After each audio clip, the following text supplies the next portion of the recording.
To me, the most important piece, or maybe the most crucial piece of the Linguafolio document, are the I can checklists, mainly because of the first two words of every item on the checklist. I can, I can.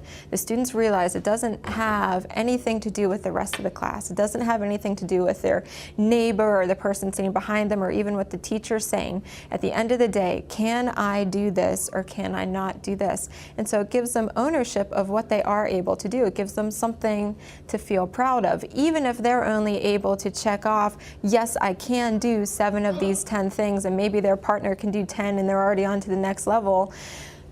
If they try to compare themselves to someone else, maybe they might feel inferior or less secure, more insecure about that.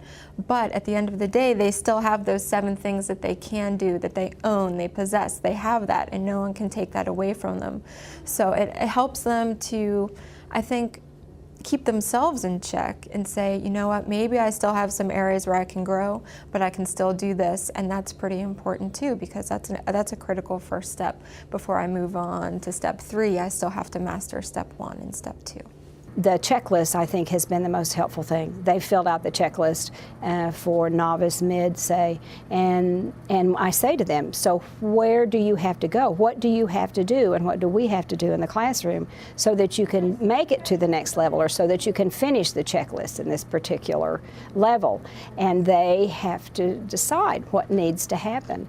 And they are beginning, slowly, they are beginning to say, Mrs. Vergeen, could we do some more reading, because I still don't understand how to do this, or I'm really glad we're speaking more and that I'm talking to my partner because this is really helping me. And we spend some time in class saying, how can you speak better? How can you give me more information in this sentence? And we do some work with that. So I think they're beginning to claim learning themselves rather than the teacher teaching them and them being passive vessels that just take in whatever the teacher says and spit it back out. That became a kind of a natural thing, because now, doing all the other experiences, they were working as a team, and they were all very supportive. We didn't have any, oh, I can do this and you can't do this. They would work together and looking at each other's papers, looking at the I can checklist of the skills. They could help each other figure out what they could really do and what they couldn't.